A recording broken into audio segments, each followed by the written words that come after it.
Good evening. We'd like to call to order the May meeting of the Fairborn School Board. Mr. Philo, would you call roll, please? Ms. Landon. Mrs. Malad. Here. Mr. Steininger. Here. Mr. McCourt. Mr. Browning. Here. Would everybody please stand for the Pledge of Allegiance? I pledge allegiance To the flag of the United States of America and to the republic for which it stands, one nation, under God, indivisible, with liberty and justice for all.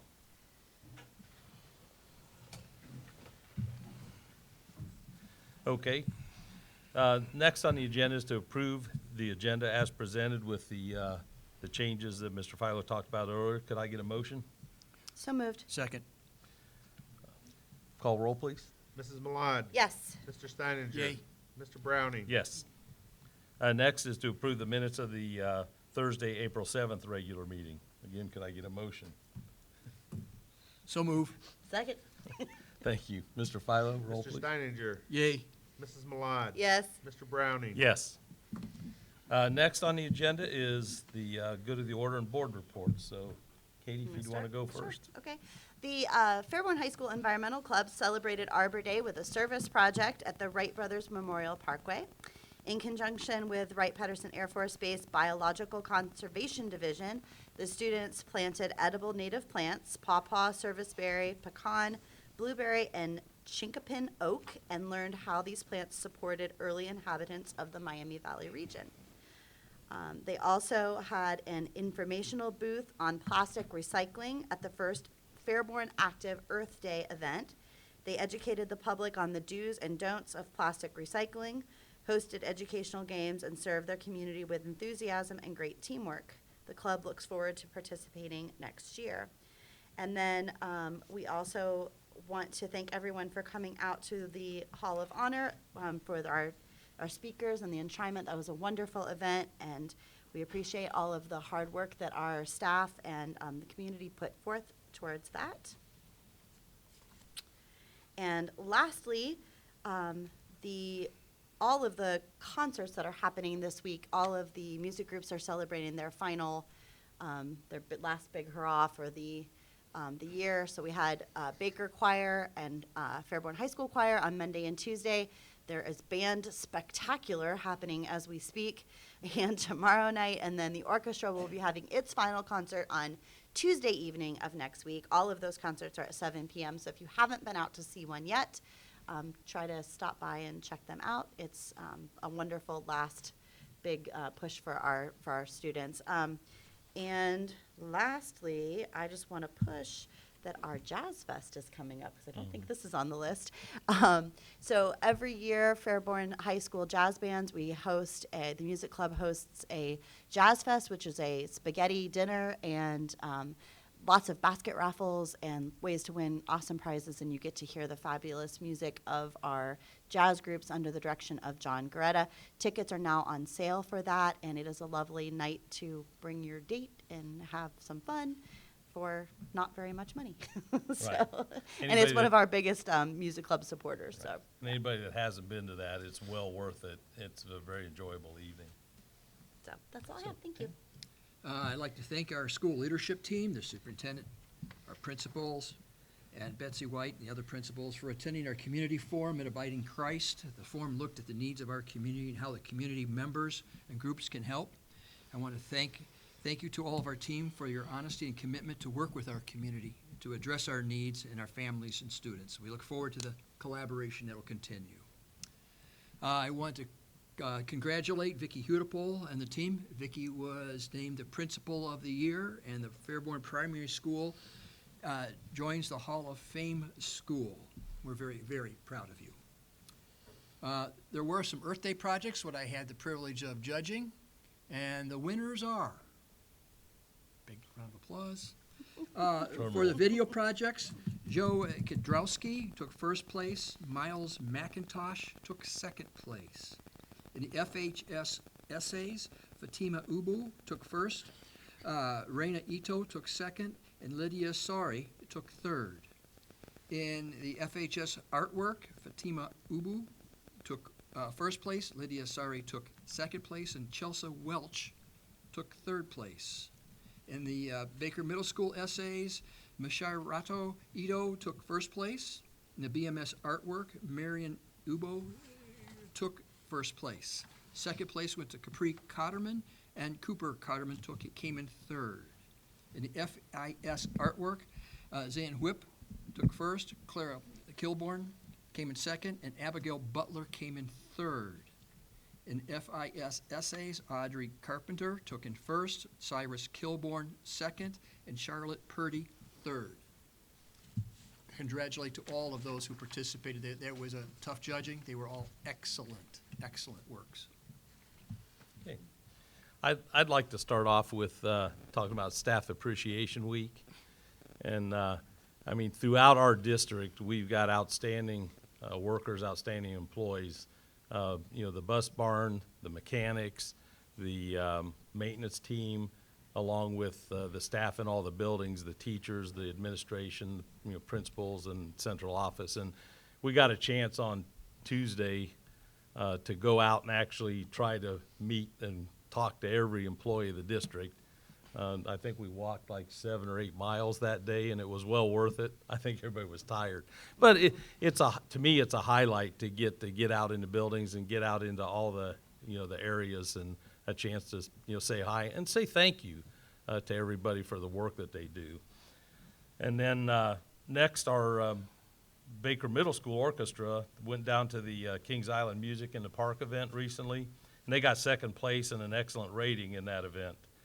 Also would like to wish Fairborn alumni Brandon Easterling. I don't know how many people remember Brandon coming through here, but you know, he was outstanding in high school football and basketball, had a great career at UD, and was recently invited to the New York Giants rookie minicamp. So he's going to be at that, and then keep our fingers crossed that he makes the team and keeps going. And then lastly, our girls softball team won the Miami Valley League. So that's an outstanding achievement, because that's a very, very competitive softball division. So congratulations to them. So that's it. Mr. Philo? Mr. President, we don't have anybody signed up for public comments this evening. Okay. Hey, Mr. Lawley? Good evening, everyone. One of the things that we feel is very important as a board, and that is the recognition of people. From month to month here at Fairborn City Schools, we recognize students, staff, for the great things that they do and the great things that goes on in this school district. Well, tonight is no different. And I want to take this opportunity to thank the city of Fairborn for your support for the high school banner project. The initiative started during COVID-19 as a way to pay tribute to graduating seniors, and it has quickly become a valued tradition. And it's really neat seeing those banners up in the downtown area in Fairborn.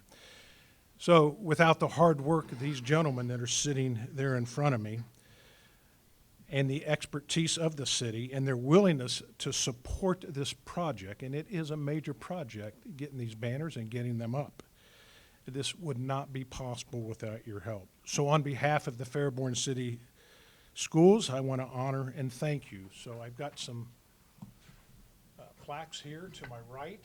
So I could ask Terry Atkins, Scott Shillito, Joe Jenkins, David Knoll, and Jacob Jesse to come forward.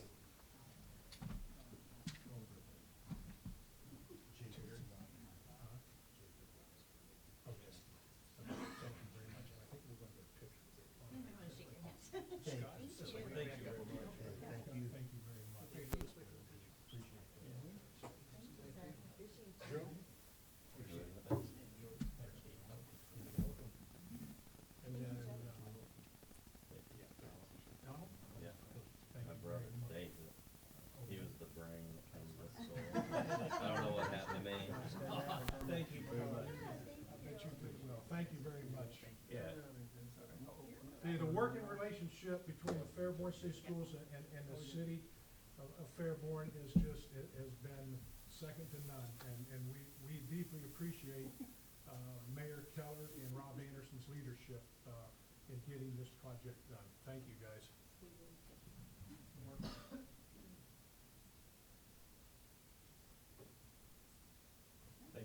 Thanks, guys.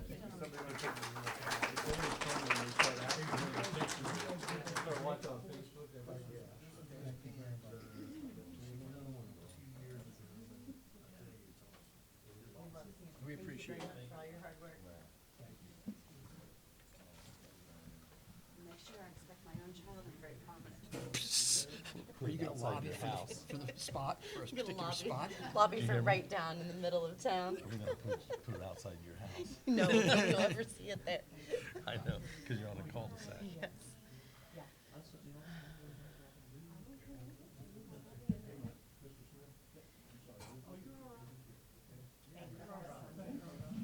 You're over it.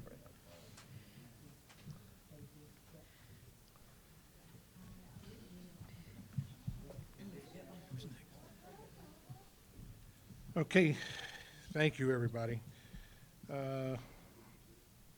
Next, will be a recognition of Transportation Department. We still gonna do that, Mrs. Gayhart? Did you skip this? Oh, I'm sorry, I did. Hold on, Amy. I'm sorry, I did. I said I was, you were gonna go first, and I looked right over that. I apologize. Oh, wow. That's kind of where we're going here. What's You gotta happening keep here? him till 10? Yeah. Sorry, Oh, you're here how for the can long run. how can I skip this? I don't know. Last couple weeks, it's been a great honor for the primary. They have been recognized with state recognition as being a Hall of Fame school, and we have the Principal of the Year in the state of Ohio. And here tonight to recognize them and to present an award from OAESA is Mark Jones. Thank you, Mr. Jones. Thank you, Mr. Wally, and please I am delighted to be here, and I will keep this brief. This is one of about 3 different ways we celebrate our award winners. As he said, my name is Mark Jones. I'm the Associate Executive Director for the OAESA, Statewide Elementary and Middle Level Principals Association. We have about 2,000 members all across the state. Unfortunately, I don't have our executive director. We have an affiliation with Concordia University in Chicago, where a lot of our members graduate with degrees and, principal's licenses, superintendent's licenses, that sort of thing. And she, Dr. Hornberger, our executive director, she is in Chicago today because I guess today and tomorrow is graduation. So I drew the honors. And truly, this is an honor. This is one of the most fun things we do all year long. There's a lot of negative stuff out in the public sphere about public education, and we try to recognize the very best things every opportunity we can. So that's what we're here for tonight. Like I said, we've got 2,000 members across the state. We're divided into 10 different zones. One of our zone directors happens to be right here with us too. Dr. Sue Brett, she's our zone 3 director. Sue, how many counties do you have? About 5 or 6 counties right here in this area? So we appreciate her work as well. But we have recognition for an outstanding principal, for an outstanding assistant principal, for an outstanding central office administrator, and then we recognize up to 10, no more than 10, elementary and middle level schools from across the state each year. And the process of selecting those is pretty rigorous. It involves first a nomination, second, the nominated individual or school fills out an extensive application that describes everything that's going on with them in their leadership or them in their program if it's a school. Then we bring in a team of principals who are kind of experts in this because maybe they're previous winners themselves or they really understand what it takes to have a high-flying district or a high-flying building. And they read all of those applications and they sort through them and stack them up, highest scoring ones on down. Then we, just to make sure that what we read in the application is really happening on the ground, we send a totally different group of principals to those different schools, or if it's one of the individuals, to their building to do an on-site inspection, a half-day interview, talking to kids and teachers and parents and that sort of thing, just to make sure. And then the very best of the best are selected. We do this to make sure that we are really representing the administrators from across the state with someone who is high caliber or a school that's high caliber. This year, we're only selecting 5 schools from across the state. So Fairborn Primary is one of those, and if you don't mind, I would like to bring the Fairborn Primary administrative staff, Val, Jill, and Vicki up, and I'll give you this, but I would like to read just a couple of the things that our visiting team said. The twists and turns of the slide in the cafeteria at Fairborn Primary School is a visual representation of the joyful culture present in the building.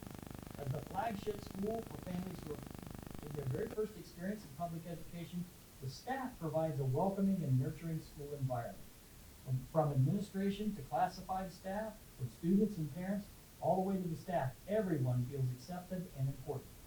Under the leadership of Principal Vicki Beautiful and Assistant Principals Jill Bennett and Valerie Herdman, 1,300 students and a staff of 200 have become one giant family. Jill Bennett, Valerie Herdman, and Vicki, you guys are doing an outstanding job. Staff expressed several times that it's easy to come to a place you love. Words used to describe the school by stakeholders include fabulous, amazing, accepting, supportive, loving, caring, a family atmosphere, and quite a community. As one staff member said, we give kids hope.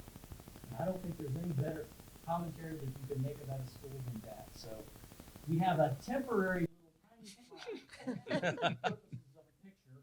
They will be recognized in our final celebration at our conference in June in Columbus, and you'll get a nice big plaque suitable for hanging in the hallway that will be there as long as all of you are there, as long as the school is there. So, congratulations. And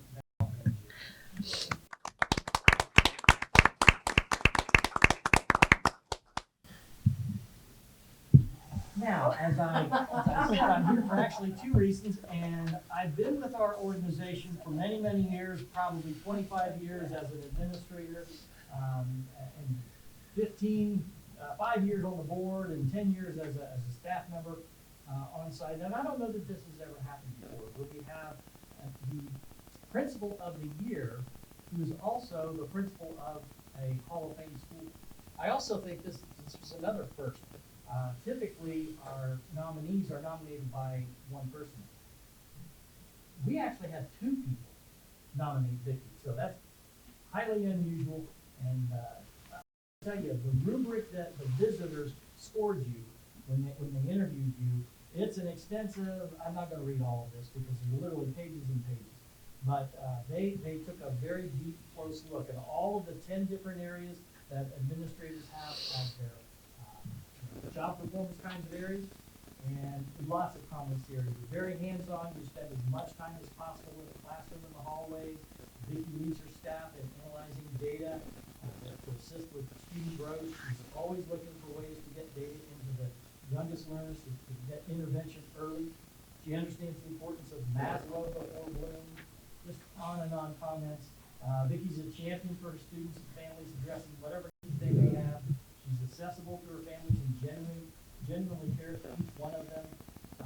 One student shared that Mrs. Beautiful is always smiling. So if I'm in a bad mood and she smiles, well, heck, I smile too. Another student told us she's my friend.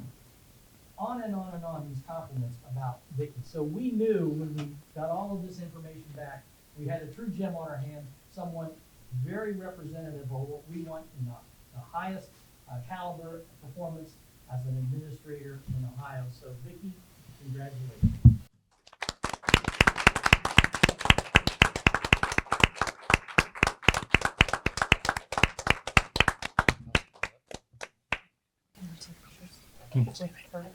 Yeah.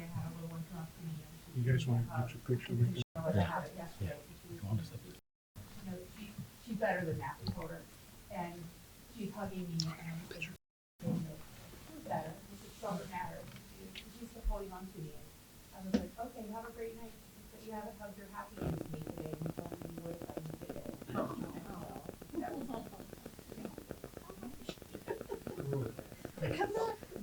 Well, no, I'm already crying.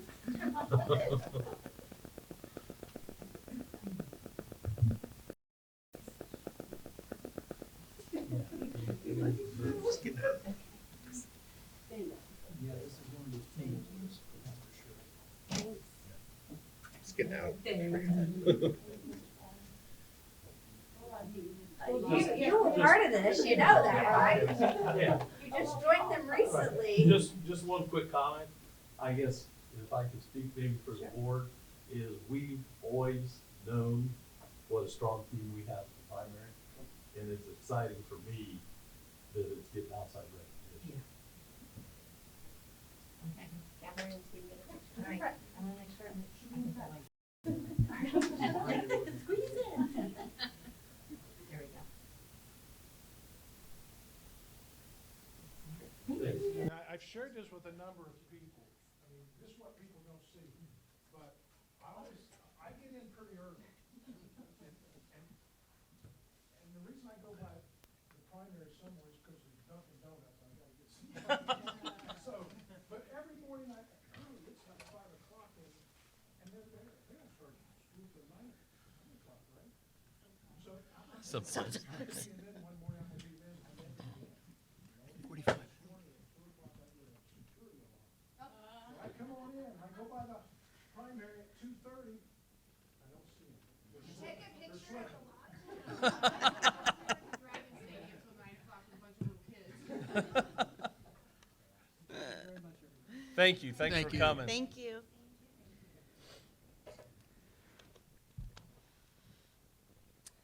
Okay, now, Mrs. Gayhart with a special presentation to Transportation Department.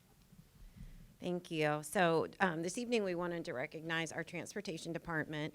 The Ohio Department of Education holds regional competitions, and on April 23rd, Saturday, April 23rd, they held the West Region, which is our region.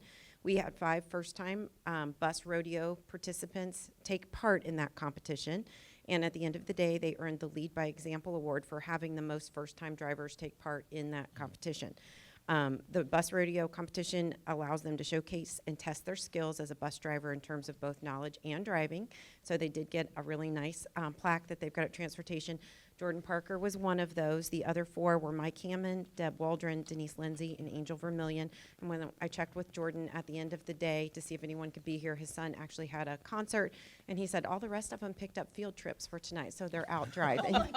So a very dedicated group of individuals, and we just wanted to commend them for their commitment to their profession. I just want to know, can we watch a bus rodeo? I believe you sometime? can. I think you can. That I sounds intended to go, but I was out of town that weekend, so that's why we had texted wanna back check and that forth. out. And yeah, Yeah. they do all sorts of crazy things with buses. Thank you, Mrs. Gayhart. Up next, from the Greene County Career Center, for an update, Mr. Mike Eaker. Thank you very much. Career Center is going to be holding its second signing day on Monday, the May 9th, and it starts at 12:30. Brooke Moore, who's the evening anchor on WDTN, will serve as our MC. This is a special event where students sign off on college commitment letters, military commitment, or are committing to hiring opportunities in our local, with our local business. One of the reasons we do this is that so we can not only hear what and share what the accomplishments of the students are to date, but also plan and see what they're going to go do next, how much they will start earning right out of high school, and other accomplishments which demonstrates the value added of the technical center. Speaking of which, next year we have 488 prospective juniors that are enrolled to start at the Career Center this coming August. Third item, the green room is going to be open for lunch on Saturday from 11 to 1, and that's the culinary arts opportunity to demonstrate their proficiency, and they are very proficient.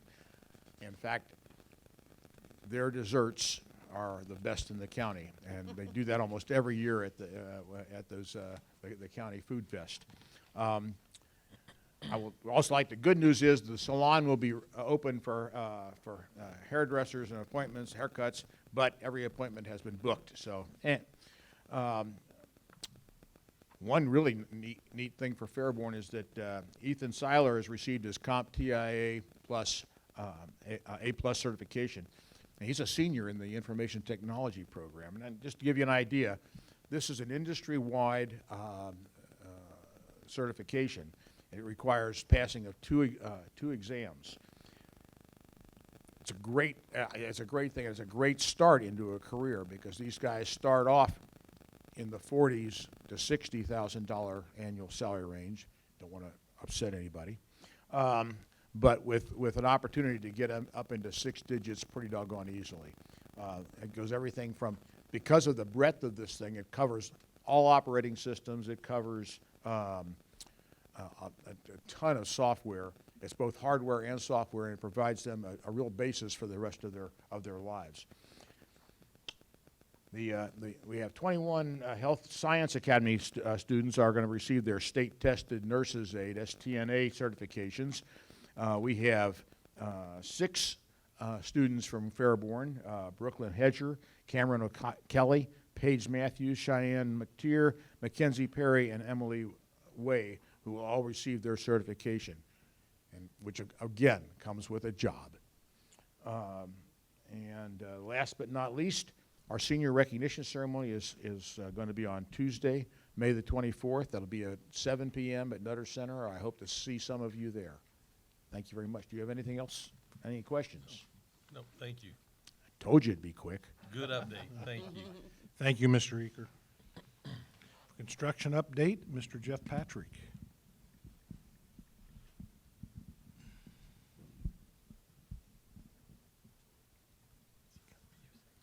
As many of you know, we have a lot going on, so I'm going to use my cheat sheets, because if I don't, I'll probably forget something. So we'll start at the primary school, the discussion and the scheduling for Phase 3A and 3B, the abatement demolition of the 5 points, and then the construction of playgrounds and parking lots. It's kind of in a hold pattern until we see exactly what's happening at the intermediate school as far as progress, and we'll talk about that here real shortly. But what we do have is the early estimates for the abatement and demo. And when we look at the early estimates, we were somewhere about $1 million over budget for that. So hopefully we can try to figure that out, try to figure out how to get that taken care of. But it was a little bit over budget as of today's standards with inflation and labor shortages and everything else. So basically the 5 Points building, as you know, we're supposed to look at abating it and demoing it as early as August. We just kind of have to wait and see how things go over the next several months. We also know that we've got to provide some opportunities for the community to go through that building one last time before it's abated and demoed, and hopefully we can get that finalized sometime in May or beginning of June. We also know that we have 2 time capsules. We believe we know where those time capsules are located, and we'll get them dug up, we'll open them, and we'll provide that information and opportunity for people to come and watch that also. And as far as what I reported back in March, the damaged chiller coil has been replaced, and actually the chiller has been started up, and that all went well. So far at the primary, that's going pretty well. Now our biggie. Let's talk about the intermediate school. So work continues, maybe not at the pace I'd like to see it at, but it continues. Things continue to work towards completion. And as of today, we're about 45 to 60 days out from substantial completion date. Substantial completion date has been moved back to June 24th due to weather delays. And at this point in time, we still have a pretty high moisture rating in the concrete. So I have no rubber floor down anywhere in the building. There's a lot of work to be done in the kitchen area yet. And we'll work towards making sure that some of this happens over the next several weeks. As far as the schedule goes, we have new furniture scheduled to arrive on Monday, June the 27th. They will take 3 weeks to put the furniture together, put it into the classrooms, and be ready. On Monday, July the 18th, we have the moving company starting to move boxes from the 5 Points building into the new building. We're hoping to be done in a week. It could take 2, just kind of depends. We'll use our maintenance crew to move some of the gym equipment. We'll use our maintenance crew to move some of the kitchen pots, pans, that kind of stuff. But the moving company will move teachers' boxes, and they will move the library. The goal was on Monday, August the 1st, to allow the teachers into the building. We had also talked about trying to get teachers tours before summer break. I just don't see that happening with the way it's at construction-wise. So when we moved into the primary school, we had tried to get the teachers into the building the first Monday of August. And I say that because I'm a former elementary teacher. So I know the elementary teachers, you're in that classroom first Monday of August, no matter if school starts August the 31st, first Monday in August is kind of the start back date. So we've always focused on trying to get teachers into buildings the first Monday in August. I'm not sure we're going to make August the 1st, to be quite frank, but we didn't make it. We didn't make it in the primary neither.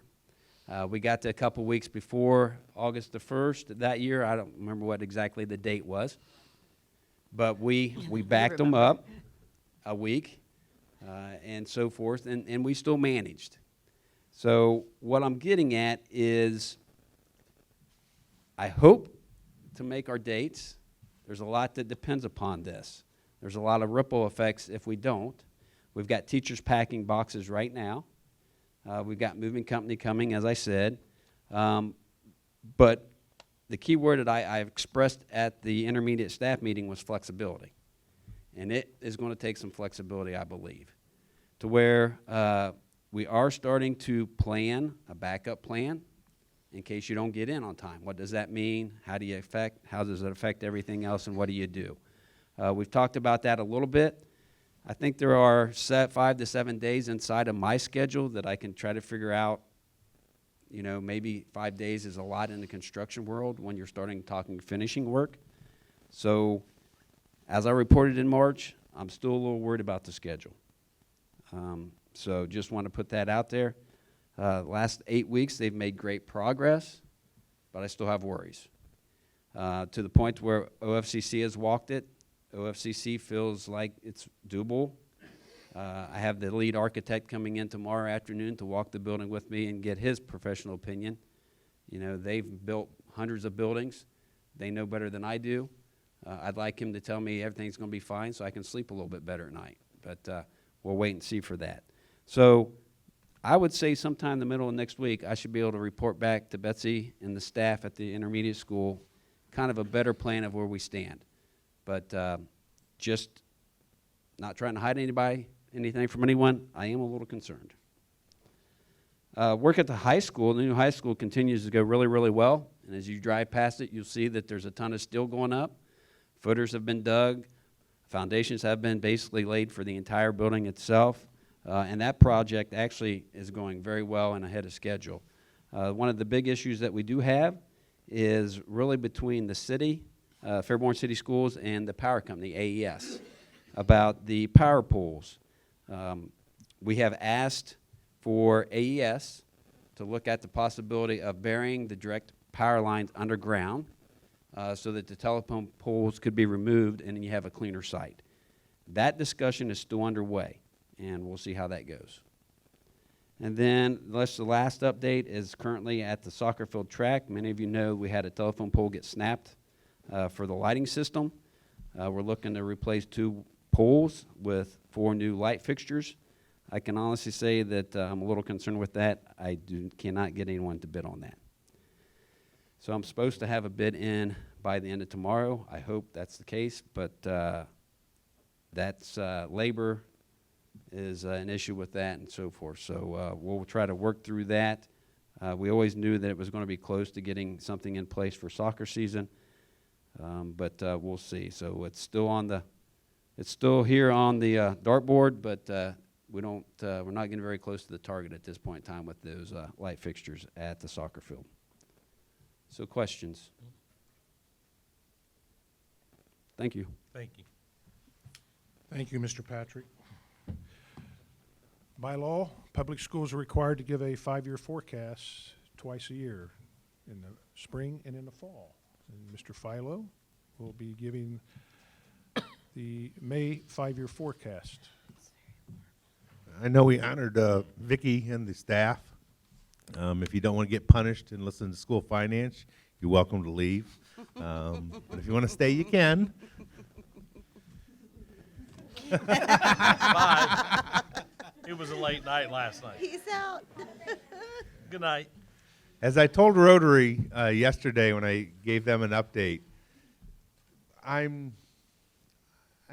get a little upset when I don't have a full crowd, But being in places when you have a full auditorium and talking about school finances, less people is better. So, and really the theme of is we're in a stable financial position.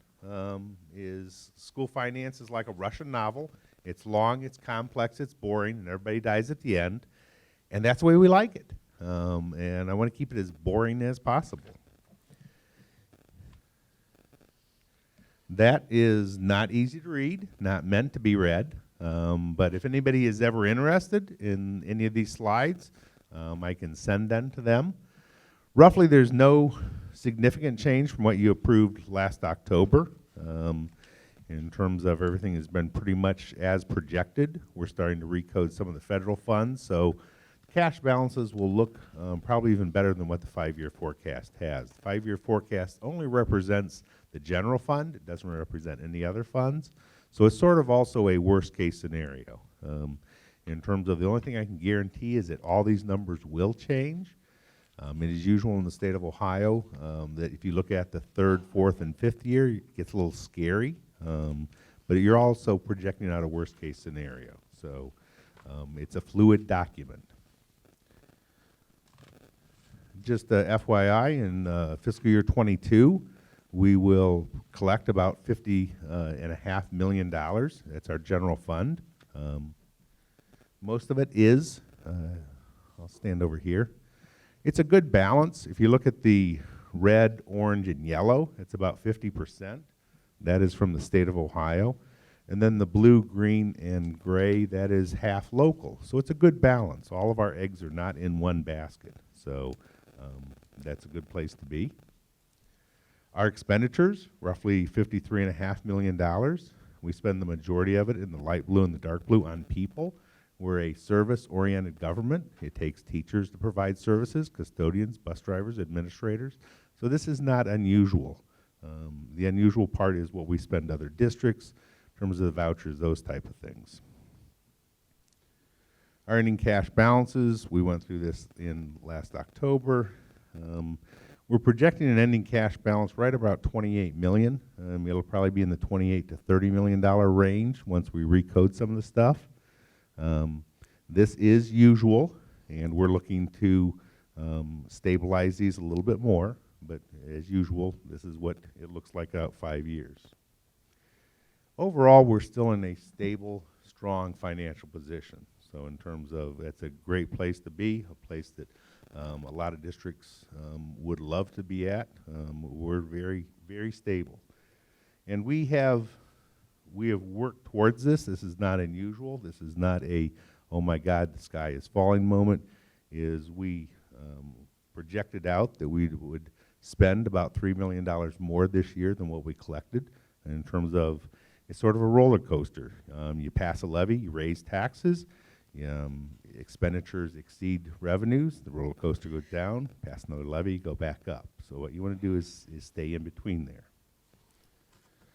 This is one of the graphs that hasn't changed from last October, but it shows our per pupil expenditures. Fairborn is down here in the blue, roughly a little bit less than $11,000 a year. Statewide in black is at about $13,000 a year, and the Greene County average is about $12,000.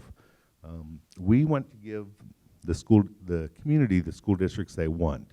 And what we've heard is you don't want the cheapest, you don't want the most expensive, but you want better schools. And so we've worked to try to achieve that. We're happy in terms of where we fall in. Dayton, Trotwood have different demographics than us, spend roughly about 50% more, but we really give a good value for what we have. Usually in the fall is I'll overlap this with test scores and show how on the test scores we're more in the middle, but our expenditures are more at the lower end. So, district comparison, those are the same as we went through in the fall. The financial communication and education, the same, and same things that we work to achieve in terms of we want to make Fairborn a destination. We want people to make an investment in Fairborn. We want higher property values. I think we've seen more and more of that over the last 5 to 10 years. So, and it's great to see new homes being built. With that, I'll turn it over to Mr. Lally. Okay, wanted to touch base with all of you and give you a little update on what is going on with the high school, the new high school construction, and where we're at in building that, and talk a little bit about our budget. And then towards the end of my short talk here, I'm going to turn it back over to Mr. Philo. We passed the bond issue for this construction of the new high school about, a year and a half ago, November 2020. And when we were planning for the high school and the money that we had, the millage, we were well within budget. And as you're well aware, over the last, 12, 13 months, 14 months, the economy has gone south. Construction costs have gone out the roof. And Mr. Fowler will talk what that percentage, where that's gone percentage-wise. So with where costs have gone with materials, we are now 5.5 million over budget. With that being said, we had to take a look at what we were going to cut from this high school. Now, we have cutting this 5.5 million, we will not be affecting the academic wings. We will not be affecting basically the building. That includes the academic wing, the Performing Arts Center, the arena, basketball arena, the gymnasium. Won't affect the football stadium, although early on we did save some money with the football stadium by going from 5,000 seats down to 4,000 seats. So in looking at not affecting the building, what we will be doing in cutting out is we were going to turf the band practice field. We're going to hold off on that. We were going to have our tennis courts installed. We're going to hold back on that. The baseball and the softball fields, we're going to have to hold back on that. And for now, we will continue to play those events here at this current high school. Now, that being said, we want to complete this project. So we have, and we'll be talking more about this with the board, we possibly going to be looking at putting on in May of 2023 anywhere from a 1 to 2 mil bond issue to complete this project. If you take a look at this high school here, now again, I wasn't here 52 years ago. It basically was not completed because what we've been told, they ran out of money or whatever. And we never have played a varsity basketball game here nor a football game on this premises. We want to do everything we can to complete this project for our kids. So that's why we are looking at possibly in May of 2023, a year from now, putting on anywhere from a 1 to 2 mil bond issue. And with that, I will turn that back over to Mr. Philo. So I'll go into the details a little bit, but the main thing here is inflation. And how many people in this room have experienced inflation in the last 12 months, okay?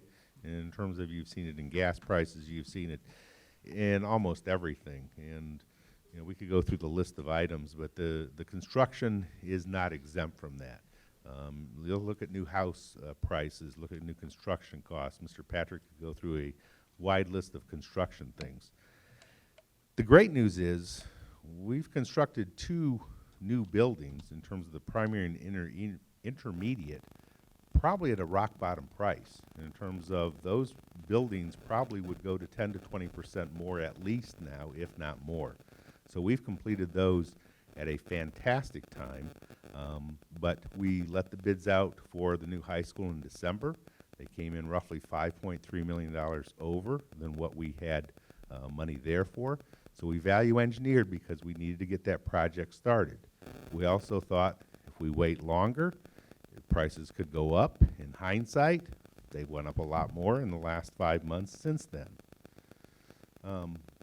So in terms of we're looking at inflation, the cause of this is inflation, and what is just historic.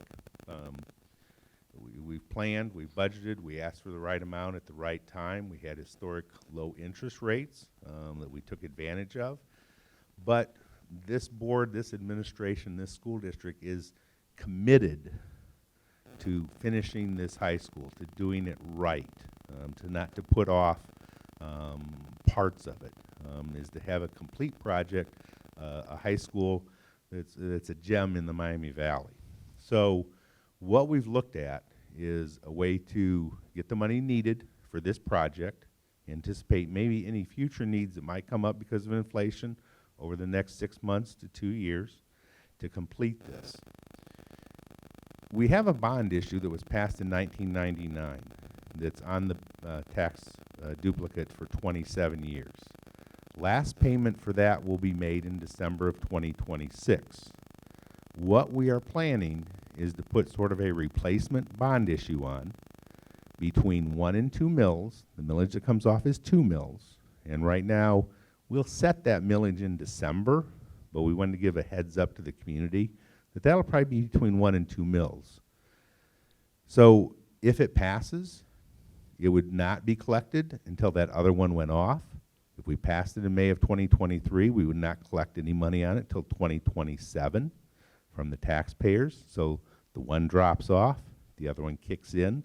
You have a net of 0 at the worst scenario, a little bit of drop in your taxes at a better scenario. So why are we putting it on in May of 2023? Well, our goal is, if this passes in May of 2023, which we hope that it should, in terms of the cost is minimal, but if it passes in May 2023, we can sell the bonds, we can tell our architects and our builders, put the stuff that Gene mentioned back on, try to get that stuff built by August of 2024 when the building opens, that we don't have a hiccup. So that's the plan that we have. This will not be the levy to end all levies, in terms of we've not passed an operating levy for over 15 years here. We will have an operating levy in the next probably 2 to 3 years, but this will complete the project and really do things right. So we're mindful that people are suffering from inflation, that everybody hates taxes. I hate taxes, but whatever we can do to soften that and to time this out, that it will not cost people more money to finish this project as it needs to be.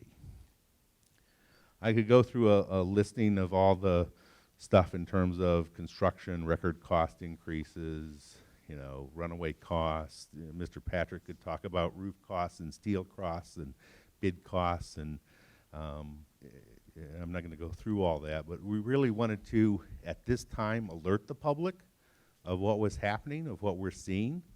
We will determine that millage probably in December of 2022, about 7 months from now. Maybe things get better. We don't have to go for the full 2 mills. Maybe they get worse, and we do. So, but we wanted to alert the public of what our plan was now. And we'll have a lot more information in the fall and next spring. Kevin, could you comment on the $35 million sitting out there for the Yep. junior high and what this bond issue you're So also? when we passed this bond issue for the $80 million for the new high school, that got a commitment towards a new middle school of $35 million from the state of Ohio, okay? That, probably a decent number for a middle school at that time, probably in 2018 or 2020 numbers. We're a little worried that $35 million might not build the middle school that we want. We doubt if we could build the elementary buildings that cost us $30 million for $35 million. So we're a little worried about that. We don't know a timeline on that, of when it will happen, when the state of Ohio. It could be 2 years, 5 years, 10 years, we don't know. We've heard that they're accelerating a little bit, but we don't have a timeline. But we're worried all this stuff might also hit that next building. But school district is committed to doing this correctly. Anything from the board? Any questions?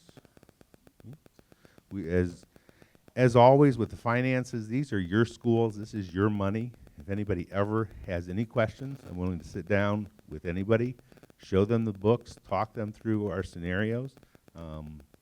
Our job is to give this community the schools they want with their money and to be good stewards of it. So, thank you.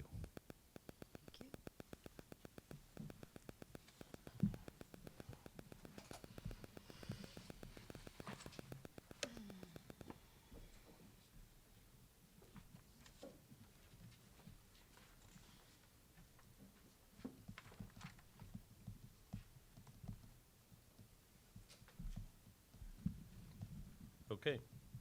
So next on the agenda is budget and finance.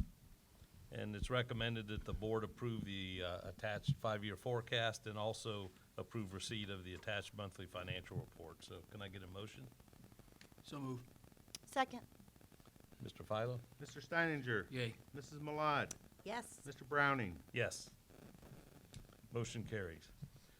So then, the next item is, or the next area is administrative reports and superintendent recommendations. Number of personnel-related moves. It goes from page 2 to the bottom of page 10. So could I get a motion, and if there's any questions or discussion, we can have it? So moved. Second. So is there any questions or discussion on any of the items in here? Nope. I don't think so. Yeah, I'm good. I'm good. Okay. Mr. Philo? Mrs. Malad. Yes. Mr. Steininger. Yay. Mr. Browning. Yes. Motion passes. Board anticipates a short work session and then going into an executive session for the purpose of appointment, employment, Do we need to discipline. do the gifts and No. donations? Forgive me, Sorry. you got ahead of I'm yourself. ahead. You're ahead of yourself. Sorry, that's okay. I've been ahead of myself for years. Okay, so gifts and donations. First of all, from Hold SVG. the stuff for a second. There is a contract, Yeah, we got a contract, but it's not, And There are several F on contracts. page 10, that we're supposed to. Oh, yeah, you're Vote on. right. I apologize. That was included in all of Th- that- Oh, that was the included? vote. Okay, included. That sorry. was the vote. We Sorry. Move on. C, D, Yep. E, and F were included. Okay. Yeah. Cover everything. Okay, gifts and donations. So SVG Motors donated $200 to the FHS MH unit field trip. Good deal. That's outstanding. fantastic. Thank them for that. Yep. Hall of Honor, Francis Gideon Jr., $100 Skyhawk donation, and Greg and Kerry Johnson, $100 Skyhawk donation. And then lastly, Steve Ross for the field turf, $25. So thank you every time that people make those types of donations. It really helps a lot. Okay, Mr. Philo. We'll go into a short work session, then we'll go into an executive session for the appointment, employment, discipline, or compensation of public employees. We don't anticipate any further business in that. Does the board wish a 5-minute break before going to work session? That'd be Okay, fabulous. That's fine. Thank you for attending. Thank you.